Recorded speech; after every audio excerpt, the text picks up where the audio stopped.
Corona के खिलाफ सबसे बड़ा हथियार वैक्सीन है और इस वक्त सबसे ज्यादा जरूरत यह है कि जल्द से जल्द लोगों का वैक्सीनेशन हो जाए। लेकिन 18 साल से ऊपर के लोगों का वैक्सीनेशन शुरू होने के बाद अजीब सी स्थिति बन गई है। कई राज्यों ने वैक्सीन की किल्लत की वजह से हाथ खड़े कर दिए हैं। राज्यों की तरफ से केंद्र की वैक्सीन पॉलिसी पर भी सवाल उठाए जा रहे हैं। इस बीच पश्चिम बंगाल की CM Mamata Banerjee vaccine policy के खिलाफ सुप्रीम कोर्ट पहुंच गई हैं। ममता ने सुप्रीम कोर्ट में अर्जी देकर मांग की है कि पूरे देश में एक समान वैक्सीन नीति हो। केंद्र सरकार कंपनियों से पूरी वैक्सीन खरीदे, केंद्र से राज्यों को मुफ्त वैक्सीन दी जाए, राज्यों ने जो खर्च किया वो केंद्र वापस करे। ये कई सारे सवाल हैं, कई सारी बातें हैं जो ममता बनर्जी की तरफ से रखी गई हैं।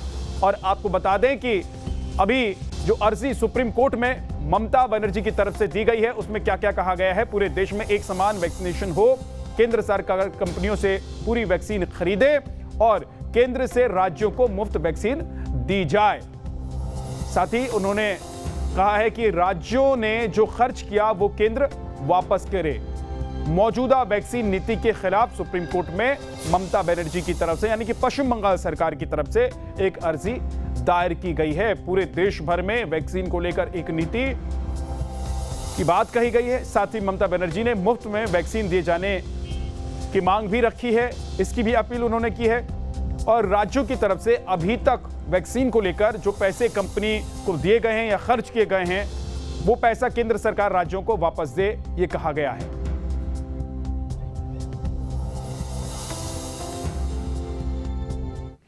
ममता के सुप्रीम कोर्ट पहुंचने के बाद दूसरे राज्यों से भी मुफ्त वैक्सीन की मांग जोर पकड़ रही है। राजस्थान सरकार ने भी मुफ्त वैक्सीन की मांग की है। राजस्थान सरकार के मंत्री प्रताप सिंह खचारिया ने कहा है कि सबको वैक्सीन मुफ्त मिलनी चाहिए। मुफ्त वैक्सीन जनता का अधिकार है। अब तो हाथ जोड़कर विनती है, फ्री वैक्सीन इस देश के हर नागरिक का अधिकार है। आपको फ्री वैक्सीन देनी चाहिए थी, इस पर डिस्कस ही नहीं होना चाहिए था। आपने पहले वैक्सीन लाने में देर कर दी, फिर वैक्सीन लगाने में आपने देर कर दी, 6.5 करोड़ वैक्सीन आपने बाहर भेज दी। आपको शर्म नहीं आती? जवाब नहीं दोगे? जवाब देना पड़ेगा।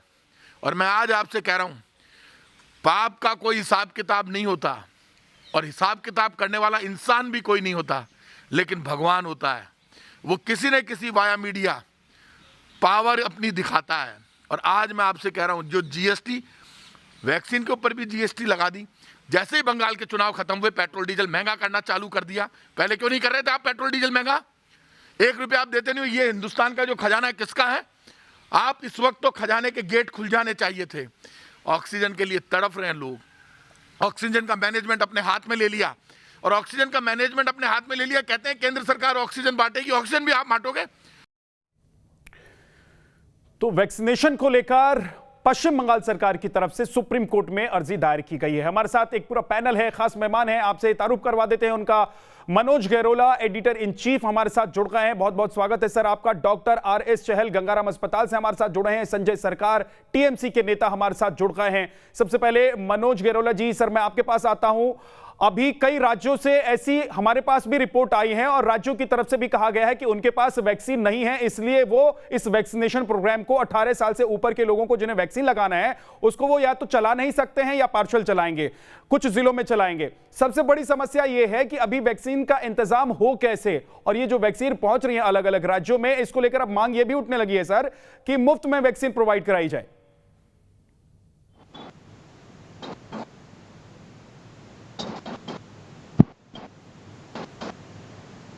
रंजित,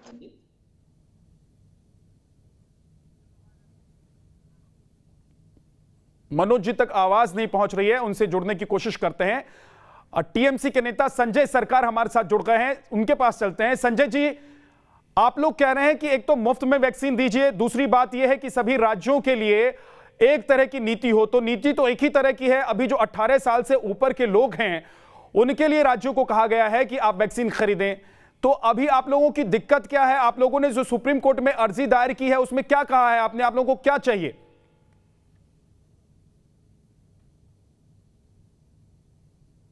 और मेरे बंगाल का आबादी अगर 2011 को अगर आपको जनगणना हिसाब से दिखाएंगे तो 9 करोड़ 2001 के हिसाब से दिखाते हैं। अभी तो 2021 हो गया। 13 लाख हो चुके हैं, जहां पर अभी जनसंख्या मेरे यहाँ पर हो गया, पॉपुलेशन वहां आबादी हो चुके हैं लगभग 12.5 करोड़ को सामने। एक चीज बताते हैं, भारत बायोटेक को जो वैक्सीन बनाने के लिए मैं जनवरी, फरवरी, मार्च, अप्रैल तक जहां तक उसने बनाया, कितना बनाया, 2,54,000 बनाया है। और अगर ज्यादा से ज्यादा बनाते हैं तो ये 6.5 करोड़ साल में बनाता है। मेरे देश की आबादी कितना है, मैं आपको बताता है 135 करोड़ है।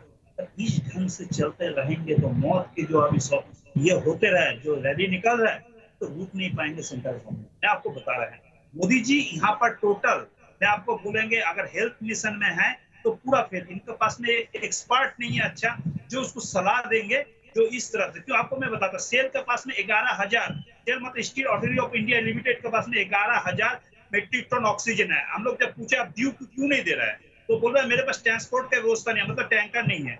और जैसे भी डीएसपी दुर्गापुर स्टील प्लांट से मेरे यहाँ से टैंकर निकल के आप बनारस जा रहे हैं।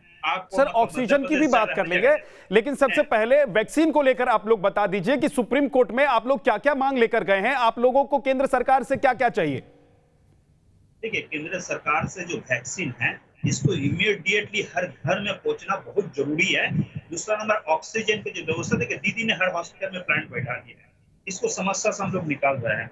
दूसरा नंबर बात है जो काला बाजारी हो रहा है, जो मेडिसिन लिखी जैसे पैरासिटामोल हो, ये तो सब प्राइवेट कंपनी बनाता है, आपको मतलब रूपिन से लेके सब बनाते हैं, वैक्सीन से एरिस्टो से लेके बड़े बड़े जो फार्मास्यूटिकल कंपनी है सब बनाते हैं, आपको टोरेंट लोग बनाते हैं।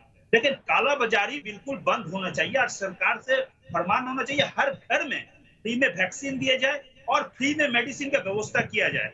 और जो बेड का जो मैटर है, एक बड़ी बात जो आपने कह दी है संजय सरकार जी की कालाबाजारी, क्या आपको लग रहा है कि वैक्सीन को लेकर भी कालाबाजारी हो रही है? और अगर आपको लग रहा है तो कैसे हो रही है, ये भी जरा बताइए। देखिए ये वैक्सीन जो लॉजिस्टिक करता है, ये बामन लॉरी कंपनी मिनिस्टर ऑफ इंडस्ट्रीज के अंडर में पड़ता है, ठीक है, गवर्नमेंट ऑफ इंडिया का। हम इनको पूछे हैं कितना वैक्सीन आप अभी तक बाहर में आप एक्सपोर्ट किए हैं, तो उसने बोला जो 60% हमने वैक्सीन हम लोग बाहर दिए हैं। लेकिन मेरे को कहने का मतलब, इस समय देश में जो स्थिति है, स्थिति के हिसाब से आप बंद करके देश को, जनता को देखना समझो। मैं राजनीति नहीं करेंगे, हम नरेंद्र मोदी को इसके बारे में नहीं बोलेंगे कि आप बहुत गलत कर दिए हैं, हम बोलेंगे देश को इस समय सेवा देने की जरूरत है। और जो मौत को जो सौदागर आप हो चुके हैं, इससे थोड़ा कम से कम देश को, जनता को कम से कम पीछे खड़ा होकर कहिए। Manoj Gairola ji, editor in chief News Nation से हमारे साथ जुड़े हुए हैं। मनोज जी, मुझे लगता है कि संजय सरकार थोड़े से कंफ्यूज हैं, वो अपनी बात को या तो ठीक से रख नहीं पा रहे हैं या फिर उनके प्रदेश को जरूरत क्या है वो समझ नहीं पा रहे, समझा नहीं पा रहे हैं। एक बड़ी बात यह है जो संजय सरकार कह रहे हैं कि कालाबाजारी वैक्सीन को लेकर हो रही है। अब बड़ी बात यह है कि आप कोर्ट गए हैं, आप कह रहे हैं कि आपको मुफ्त में वैक्सीन चाहिए तो केंद्र सरकार आपको वैक्सीन उपलब्ध कराए। दूसरी बात आप कह रहे हैं कालाबाजारी हो रही है। तीसरा आप पहुंच जाते हैं कि वैक्सीन कहां गई, कैसे गई। आप सीधे सीधे क्यों नहीं कहते कि हमारे प्रदेश को इतनी वैक्सीन चाहिए, हमें वैक्सीन दीजिए, यहां के लोगों का वैक्सीनेशन हमें करना है। सीधी सीधी अगर बात आप कहेंगे तो लगेगा कि राजनीति नहीं हो रही है। Doctor R S. चहल गंगाराम अस्पताल से हमारे साथ जुड़े हुए हैं। Doctor R S. चहल, वैक्सीन अगर देश में उपलब्ध है तो क्या लोगों तक नहीं पहुंच रही है, या फिर जैसा कि आधार पूनावाला ने कहा कि पहले तो किसी ने ऑर्डर दिया ही नहीं, अब अचानक से इतना सारा ऑर्डर आ गया है कि उसको पहुंचाना, अलग अलग राज्यों में वैक्सीन पहुंचाना बहुत मुश्किल काम है, और उससे भी मुश्किल काम है कि इतनी जल्दी इतना प्रोडक्शन हम लोग कर दें। हाँ, ये सच है कि पहले वैक्सीन हेजिटेंसी थी, अब वैक्सीन अर्जेंसी में चेंज हो गया, क्योंकि ये वेव से इतना लोग डरे हुए हैं। आधों को तो यही नहीं पता लग रहा है कि ये वैक्सीन एक प्रिवेंटिव चीज है। जिसको वैक्सीन हो, बीमारी हो भी रही है, लग रहा है, वो भी कह रहा है कि शायद मैं अब वैक्सीन ले लूं तो ये बीमारी से बच जाऊं। और मेरे हिसाब से वैक्सीन की एक नेशनल पॉलिसी होनी चाहिए। जिस राज्य में जितनी पॉपुलेशन है उस आधार पे उसको वैक्सीन दिए जाने चाहिए। और पिछली बार भी मैंने बोला था, ये फ्री का चक्कर हमें बंद करना चाहिए, एक मिनिमम वैल्यू रख के वैक्सीन देना चाहिए। और जो नहीं अफोर्ड कर सकते, केंद्र सरकार उनको डायरेक्ट कैश ट्रांसफर कर दे।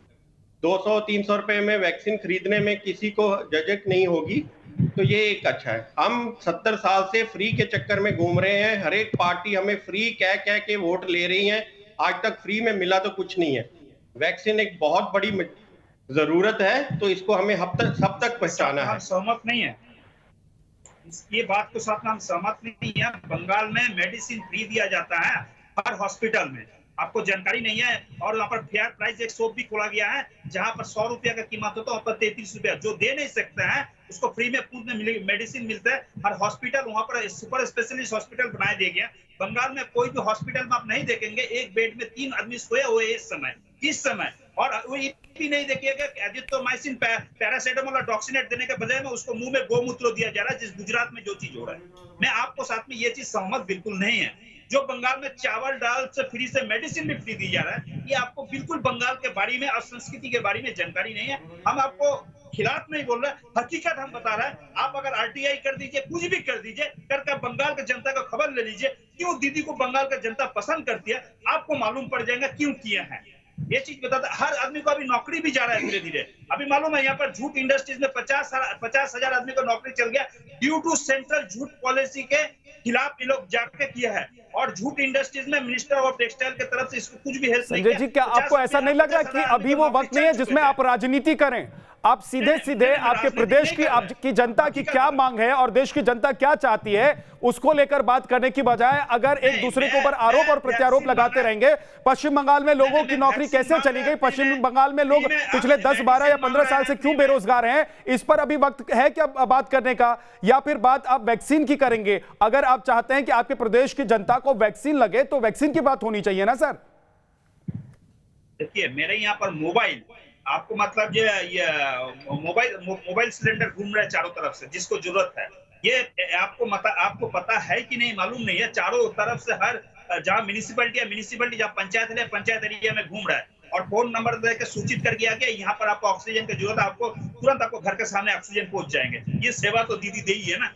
मैं आपको चीज बताना चाहता हूँ, वैक्सीन जो है इस स्थिति में सेंट्रल गवर्नमेंट को हर कंपनी को बनाने के लिए अनुमति देने पड़ेंगे, लेकिन सेंट्रल गवर्नमेंट बोला है आप कहीं से भी इंपोर्ट कर सकते हैं। इमीडिएट इंपोर्ट करने के लिए पैसा का जरूरत पड़ता है। और जिस स्थिति इस समय गरीबी आ चुका है, हर आदमी को नौकरी जा चुका है, उसको पास में अगर 2 किलो चावल और 2 किलो आटा और 100 ग्राम तेल खरीदने के, और इसके अलावा गैस सिलेंडर का कितना कीमत हो चुका है आपको भी मालूम है। गैस जला नहीं पा रहा है। केरोसिन तेल जो है उसको भी सरकार की तरफ से बंगाल में बंद कर दिया गया है और वहां पर केरोसिन गैस तेल भी नहीं मिल रहा है। आपको हकीकत बता सकता किस तरफ से बंगाल को वंचित किया, डिप्राइव किया, इसका नमूना मैं आपको चैनल के माध्यम से उठा के दिया है यहाँ पर। क्यों आपको बता रही हकीकत है। आप आइए, ठीक है सर, हम लेके घुमाएंगे। मैं दावा ठीक है सर, कहीं झूठ होगा। मनोज गेरोला जी हमारे साथ जुड़ गए हैं, editor in chief News nation. Manoj sir, क्या देश को एक नई वैक्सीन पॉलिसी की जरूरत है, या अभी जो रणनीति तैयार की गई है जिस आधार पर अभी हर राज्य को वैक्सीन बांटा जा रहा है या भेजा जा रहा है या कहा गया है कि आप खरीद लीजिए, आप मंगवा लीजिए, वो पॉलिसी ठीक है? देखिए विद्या, ऐसी बात है कि आज की डेट में अगर हम देखें तो वैक्सीन प्रोक्योरमेंट की जिम्मेवारी सेंट्रल गवर्नमेंट की ही होनी चाहिए। और अगर हम अपने देश की नहीं बल्कि बाहर की भी अगर हम बात करें, अगर हम अमेरिका की बात करें तो वहां भी फेडरल गवर्नमेंट ही पूरा ये प्रोक्योर करती है और प्रोक्योर करने के बाद फिर सारे स्टेट्स को देती है। तो इसमें तो कोई शक की बात ही नहीं है कि पूरी की पूरी जिम्मेवारी सेंट्रल गवर्नमेंट की है। अगर सेंट्रल गवर्नमेंट ने स्टेट को बोल भी दिया कि आप ये सारी की सारी आपकी जो अपनी रिक्वायरमेंट है वैक्सीन की वो बाहर से खरीद के पूरी करो या देश के अंदर से खरीदो, अगर हम देखें तो उनके पास एक तो रिसोर्सेज नहीं है कि वो बाहर की कंपनियों से डायरेक्टली डील करें। अगर हम इंडियन कंपनीज की बात करें तो हमारी प्रोडक्शन कैपेसिटी बहुत कम है। सीरम इंस्टीट्यूट की प्रोडक्शन कैपेसिटी आज की डेट में सिर्फ 7 करोड़ पर मंथ की है और भारत बायोटेक की सिर्फ उतनी है, 1 करोड़ की है। अगर ये इम्प्रूव भी होती है तो भी 3-4 करोड़ से ऊपर इनकी एडिशनल कैपेसिटी अगले 2-3 महीने में होने नहीं वाली। और आपने देखा होगा कि जब इन्होंने 18+ के लिए खोला तो जब स्टेट्स ने सीरम इंस्टीट्यूट को बोला तो कई स्टेट्स को सीरम इंस्टीट्यूट ने बोला कि हम लोग जुलाई से पहले आपको सप्लाई नहीं कर सकते। तो बेसिक हमारा जो फंडामेंटल प्रॉब्लम क्या है, हमारे यहाँ वैक्सीनेशन एक पॉलिटिकल इशू बन चुका है। इस पॉलिटिकल इशू के कारण जितना फंडिंग हमें वैक्सीनेशन ड्राइव में करना चाहिए था वो हम लोग कर नहीं पाए। हमें काफी गवर्नमेंट को ही ये फंडिंग करनी चाहिए थी। अगर हम अमेरिका की बात करें तो मई 2020 में अमेरिका में वही हालत थी जो आज की डेट में हमारे देश में है, लेकिन उन्होंने उसी समय $20 बिलियन एयरमार्क करा अपने वैक्सीनेशन ड्राइव के लिए। और उन्होंने जो ये पैसा खर्च किया है ये एडवांस उन्होंने ऑर्डर दिए, क्लिनिकल रिसर्च, R&D, उन कंपनीज का जो रिस्क होता है R&D में और क्लिनिकल ट्रायल्स में वो सारा का सारा रिस्क गवर्नमेंट ने कवर करा। किसी कंपनी को $1 बिलियन दिया, किसी कंपनी को $2 बिलियन दिया। तो ये सारा का सारा तो इस तरीके से बाहर की गवर्नमेंट्स ने रिस्पॉन्ड किया और तब स्थिति कंट्रोल में आई। तो हमारे देश को भी हमारा एक तो माइंडसेट ये है कि हम लोग हेल्थ में खर्च नहीं करना चाहते, तो हमें अपना माइंडसेट चेंज करना पड़ेगा, चाहे वो सेंट्रल गवर्नमेंट हो, चाहे वो स्टेट गवर्नमेंट हो, चाहे कोई भी हो। तो वो हमें अपना माइंडसेट चेंज करना पड़ेगा। हमें इन्वेस्टमेंट अपने देश में वैक्सीनेशन में खर्च करना पड़ेगा। ठीक है सर, बाहर के उदाहरण को लेकर हम एक नई रणनीति बना सकते हैं। डॉक्टर चहल, क्या मुफ्त में वैक्सीन लोगों को मिले?